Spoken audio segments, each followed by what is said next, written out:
Баршаңызға сәлем достар, менің арнама қош келдіңіздер. Бүгін сіздермен осындай 15-20 минутта дайын болатын рогаликидің рецептісімен бөлісетін боламын.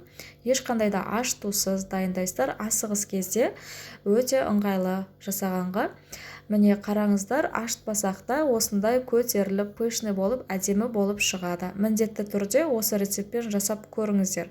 Және де видеоны қарамас бұрын менің арнама тіркеліп алыңыздар. Ең алдымен қамырын дайындап аламыз. Ол үшін ыдысымызға жылы суымызды құямыз, үстіне қантымызды саламыз. Оның үстіне дрожжымызды салып, сұйық майымызды құямыз. Тұзымызды кішкене саламыз. Және де бір жұмыртқа қосып, жұмсақ етіп қамыр елейсіздер. Менде видеоға қамырды елегенім түспей қалыпты.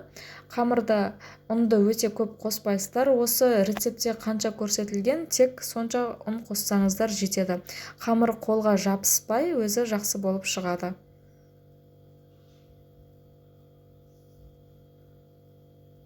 Және де ешқандай аш тусыз сразу жасай бересіздер. Көтерілу үшін белгілі бір уақытқа қоюдың қажеті жоқ. Қамырымызды сразу алып, екі бөлікке бөліп аламыз. Егер де сразу жасайтын уақыттарыңыз болмаса, онда кішкене қойып қойсаңыздар да болады. Екі бөлікке бөліп аламыз. Бірінші бөлігімізді жайып аламыз.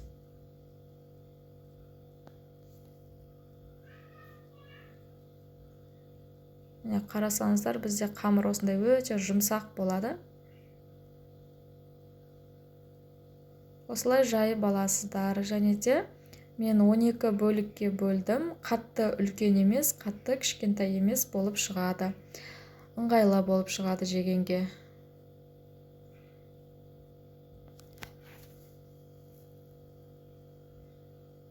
Және арасына өз қалауларыңыз бойынша тосапты, немесе шоколадты, егер де еш нәрсе жоқ болса, қантты сеуіп қойсаңыздар да болады. Тіптен еш нәрсе қоспасаңыздар да болады. Ештеме қоспасаңыздар да дәмді болып шығады. Мен арасына үйде кішкене шоколад болды. Шоколад қостым. Шоколадты орағаннан кейін міне формамызға салып аламыз. Формаларымызға қойып, үстіне жұмыртқамызды жағамыз.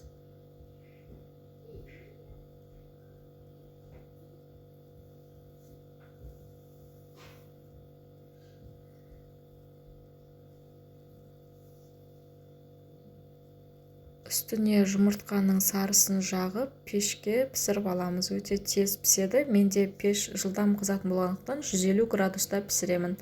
Ал сіздер пештеріңіздің градусына қарай 180-150 градуста пісірсеңіздер болады.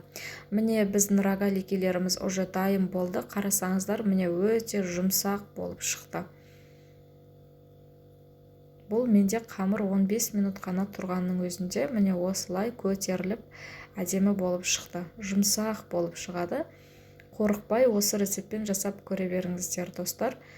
Егер видео ұнаған болса, лайк басып, комментарий қалдырыңыздар. Және де менің арнамның дамуына үлес қосып, тіркеліп кетіңіздер.